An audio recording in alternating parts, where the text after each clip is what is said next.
Hello, I'm Nick Paxman, the Property Manager for the Diocese of Carlisle. I'm here in the lovely Cumbrian village of Natland, just a few miles south of Kendal, to show you our first net carbon vicarage. Let's have a look.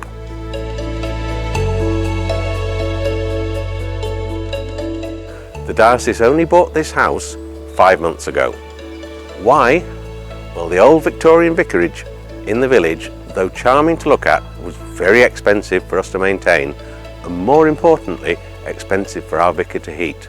We needed an answer, and one which is in line with our net carbon challenge. So here we focused on removing the traditional central heating boiler, in this case fueled by gas, and replaced it with an air source heat pump. This property is the first to be finished, but we plan to complete work on some other houses over this next year. Let's have a look inside to see what's been done. Here in the hallway, one thing that strikes you straight away are the larger radiators. That's because a heat pump produces water at a lower temperature, so you need a bigger area to distribute it. In fact, this creates one of the key challenges that currently makes this kind of work only achievable during a house vacancy. The entire plumbing network in most houses needs to be replaced, as the pipe sizes also need to be bigger. Of course, it's easier in new builds as predominantly underfloor heating is installed. Here in the living room, you'll see you can have a wood burning stove if you wish. In terms of energy efficiency, it's important to keep in as much of the heat as possible. We've replaced all the doors with better insulated and less drafty ones. The existing double glazing was only 20 years old, and so that was fine to keep, when weighed against the high cost of triple glazing, which wouldn't have brought in enough additional savings. Let's have a quick look upstairs.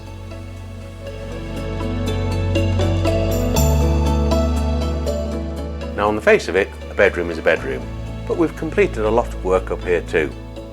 The insulation in the loft space has been increased, and there's now a large hot water tank, or thermal store as they say these days.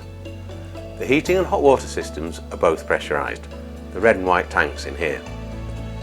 This means there are no cold water tanks in the loft to freeze or leak, and no noisy shower pumps.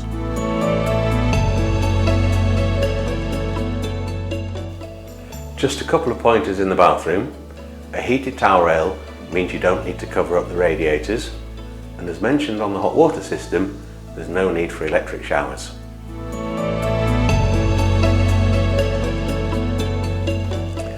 Back downstairs and in the kitchen, it's electric cooking only, so we no longer have gas in the house. And over here in the utility room, you may notice there's no boiler. And that's because it's out here, the air source heat pump. Now, at first glance, you may think it's a bit on show and doesn't fit in, but I think opinions will change over the coming years as these become more the norm. One important point, they work better in a south-facing, sunny location. And while we're outside, take a quick look at the roof. We've installed 6 kilowatts of solar panels, which reduce the electricity costs of running the heat pump. And there's also another way in which we maximise the solar energy on offer. Here in the garage, we've installed battery storage.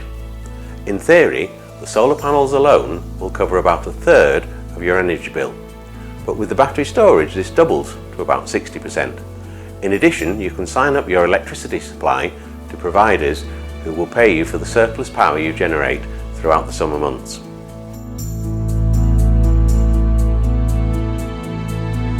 Thanks for watching, and I hope you've enjoyed this short tour of our first eco vicarage. We look forward to bringing you further updates as we hand over more of these homes.